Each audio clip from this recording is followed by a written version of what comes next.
Hello and welcome back to another video. It's been a minute since I posted a video because I've been busy doing work out here. Trying to maximize my production as much as possible before the end of the season. And I'll show you around the greenhouse real quick.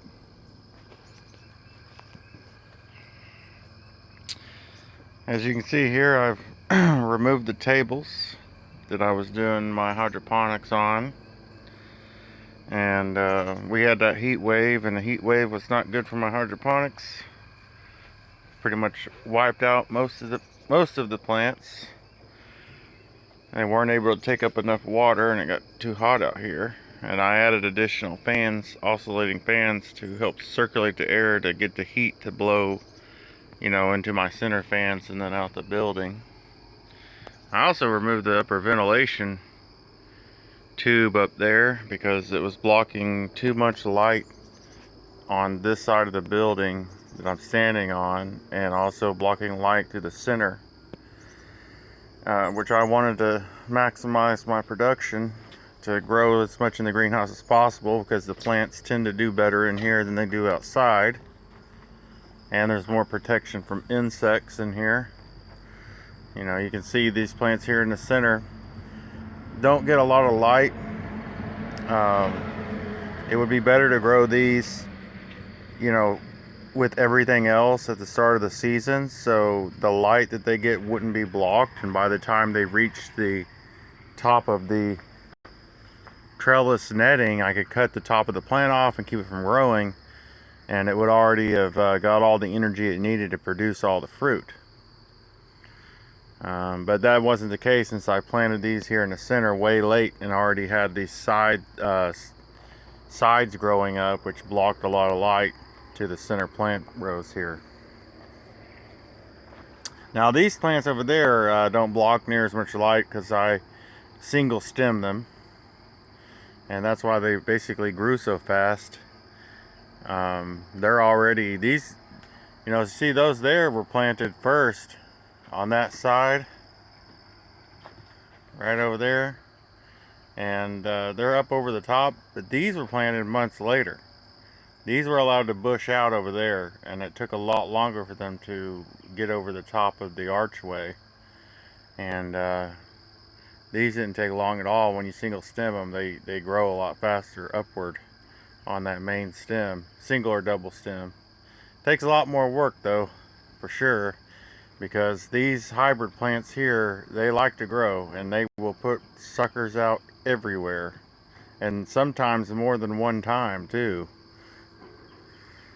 And it's pretty late in the season. I've only got about three and a half months left, maybe a little more if I heat the greenhouse, which I've been thinking about getting a barrel heater to do exactly that, and then wrap the hose around the frame and allow the smoke from the barrel heater to create a heating element around the building as well. And maybe I can get another couple weeks to a month out of production out of here. If it's if it at least makes the money to pay for the heater, then it'll be worth doing, and also the firewood. But I can go cut firewood and get that for free, basically.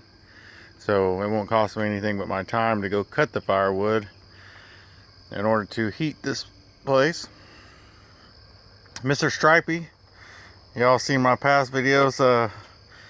I was gonna pull this plant up, but it finally decided to grow some tomatoes, and it's got like 2 on it. There's one over there. I don't see any more. Or 3. There's one down there. So maybe it'll start producing. I mean, it's got a lot of flowers on it, but it just doesn't seem to want to produce all of them, even though they're alive. The tomatoes inside the flowers are alive.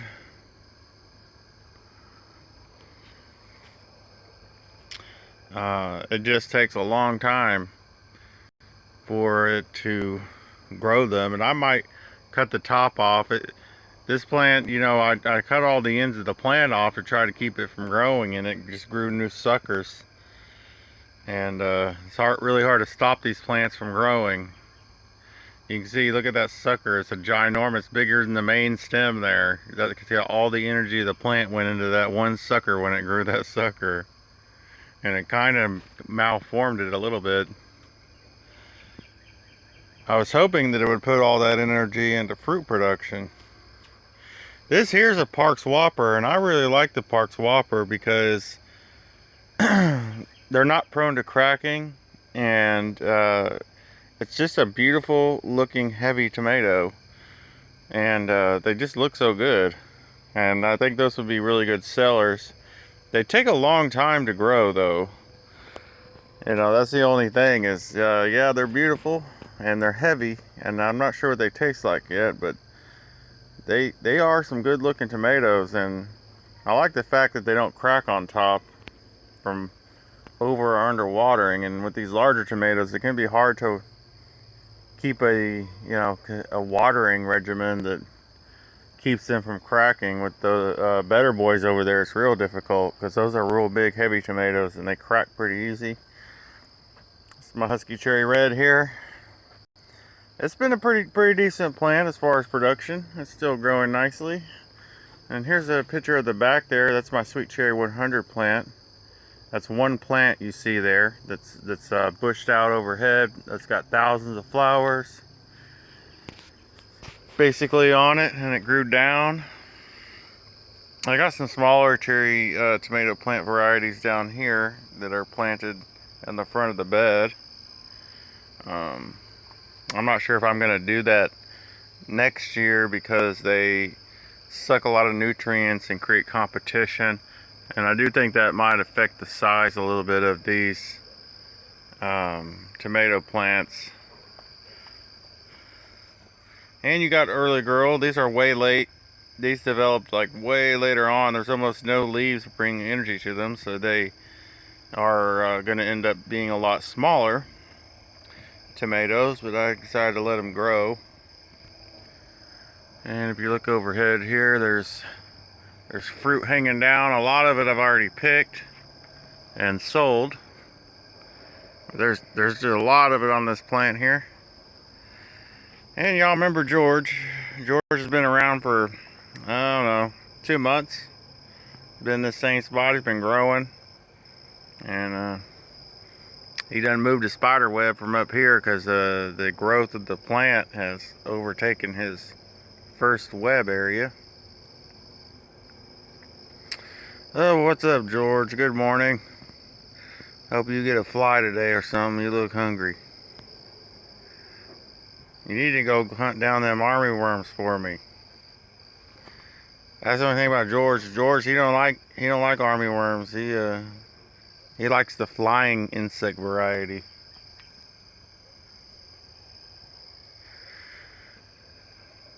And then this is my sun cherry or sun sugar plant here. You can see it's kind of long and stringy because it doesn't get a whole lot of light up until about 1 o'clock during the day, because these plants are blocking the light, the morning light to it. But it is still growing nicely and it will produce. I'll let it bush out a little bit.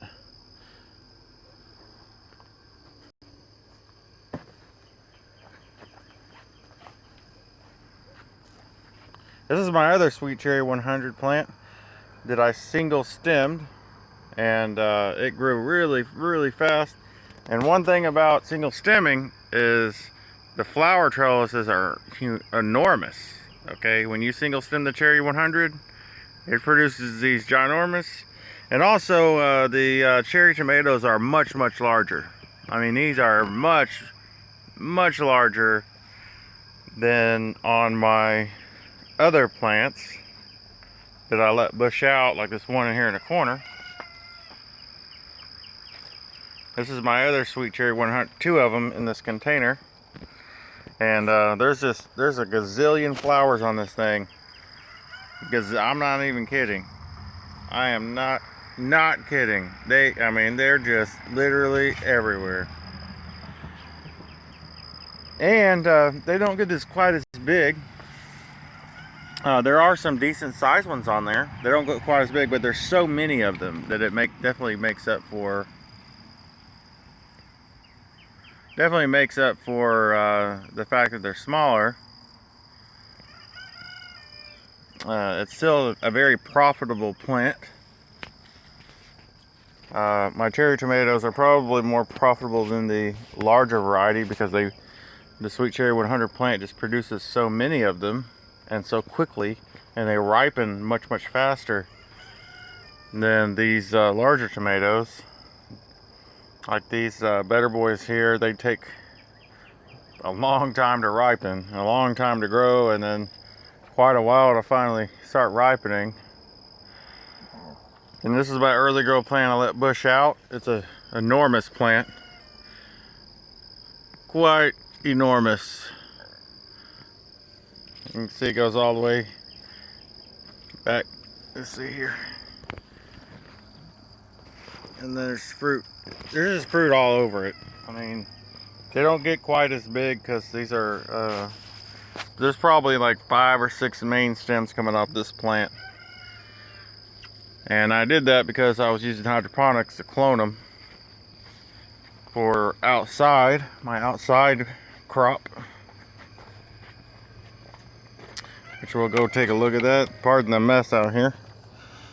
I have been reorganizing the greenhouse.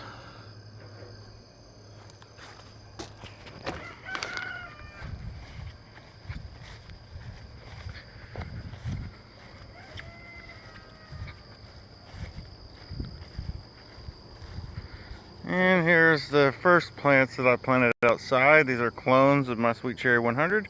I'm about to start having some ripe fruit coming off of it. It's already reaching the top of my trellis line here. And I got a whole bunch more of them. Here's another Sweet Cherry 100. Those are early, that's an early girl. This is also an early girl. They're putting fruit on. Not quite sure how big they're gonna get, but the plants look pretty healthy. Another early girl. Early girls do really well here. They grow really fast. I mean, sorry, I gotta pick a sucker here. I don't like letting the suckers grow, especially up higher. If it's a lower one that's gonna grow into a tall plant to take up the whole trellising height, then I may let it grow. Just because these plants will need a little bit of shading for the August sun. But yeah, there's quite, I think I have over 80 plants out here.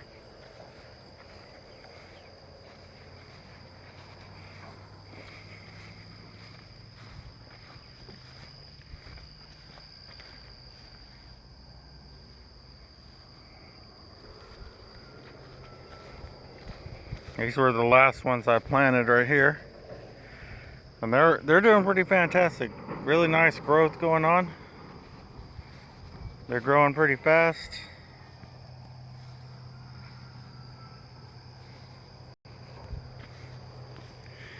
Anyway,